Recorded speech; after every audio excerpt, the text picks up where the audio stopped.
Sir, nabalitaan ko kasi na nag-leave kayo sa office, kaya sinubukan ko dumalaw dito para mangamusta. Ang bait mo talaga, CJ.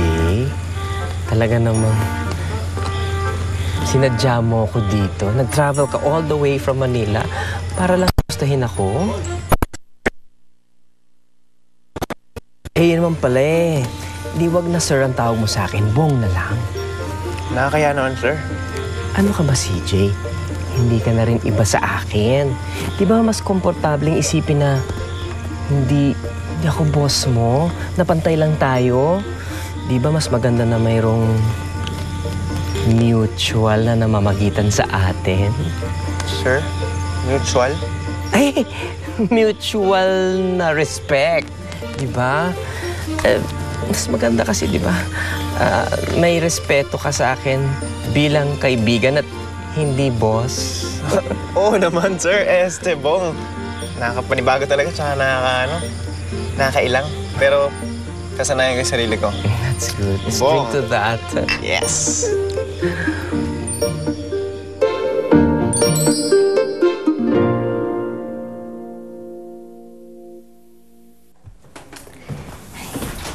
Ay, tulog na ang bagets.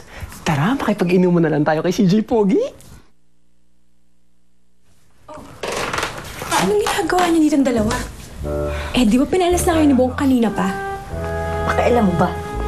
Aba! Naghahamon ka ba ng away, ha? Ah, hindi. Alam mo, sa totoo lang, mayroon kasing isang tao na hinahanap tong lugar, tapos sinamahan namin. Kaya, andito kami ngayon. Okay? Eh, eto na pala eh. Eh, bakit hindi pa kayo maalis? Pwede na kayo umalis. Go na, now na.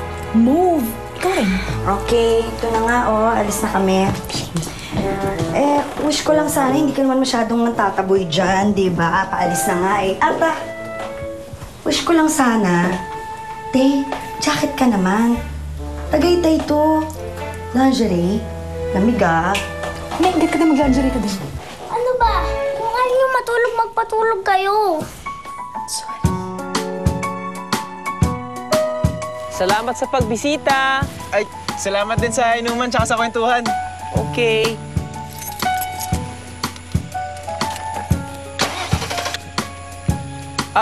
Problema?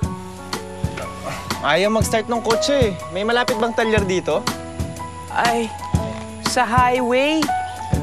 Pero teka, sarado na ngayon yun eh. CJ, bakit di kaya dito ka na lang magpalipas ng gabi? Tapos, bukas mo na lang paayos yan.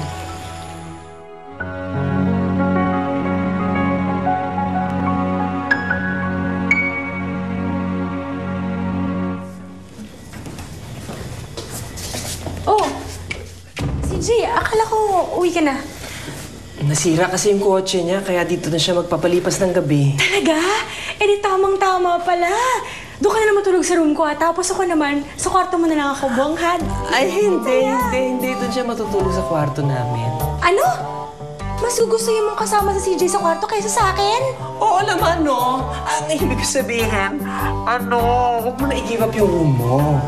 Doon na siya sa kwarto namin. Kasi maluwag naman yung kwarto namin. Pwede siya maglatag doon, di ba, sa sahig.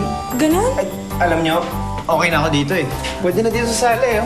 Komportable naman dito eh. Ay, dito na pala siya. Dali na tayo sa kwarto. Madali na. Wow, mukhang sarap nito. Gutom na ako. Naku, kumain na tayo. Dali. Ay, Tita Ivy, di po ba dapat mag-pray muna tayo? Oo nga. Sige, lead the prayer. Total, ikaw naman yung nakaisip eh. Bless us, O Lord, and this day gifts which we are about to receive from thy bounty. Through Christ our Lord. Amen. Oh, kain na. Ay, buong ito. Mukhang masarap to. Dali. Good morning! Tita Camila! May dala akong breakfast. Dito, oh. Wow! Hi! Sarap yan ah. Ay, wow! Okay ba?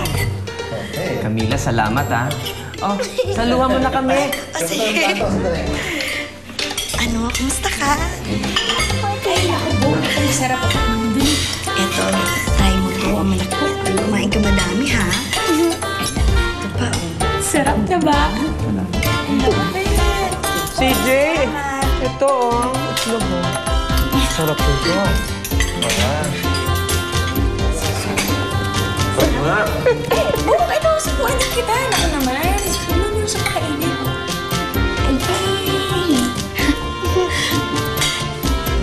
Ay, laki. Okay. Nang ganisags, ma.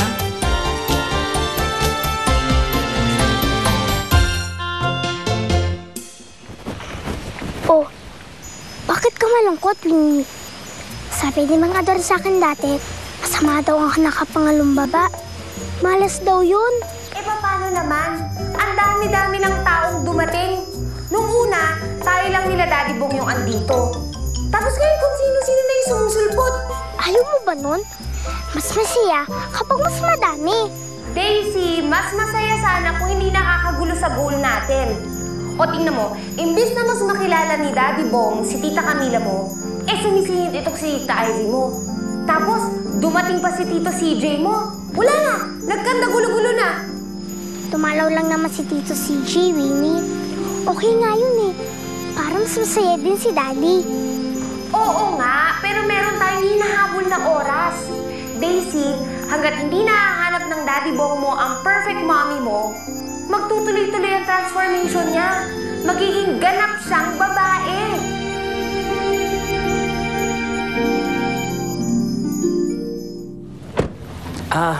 So CJ, pagka naayos na yung sasakyan mo, uwi ka na. Gusto nga kitang kausapin tungkol dun, Bong, eh. Kasi, pwede ba dito muna ako? Season break kasi ng basketball namin. Gusto ko sana mag-unwind. Kung okay lang sa'yo, ito lang ako magsistay. Ano ka ba? Siyempre, okay lang sa akin. Welcome na welcome ka sa buhay ko. Stay sa bahay ko. Salamat, ha. Oh, buti naman at dito man napiling mag-unwind kaysa sa ibang lugar pa. Oo naman. Tsaka, alam mo ba, may pagtatapat kasi ako sa'yo, eh. Ano yun? May napupusuan na kasi ako, eh. Talaga? May nagugustuhan ka na? Nakakatuwa kasi siya. Tsaka, napakalambing niya.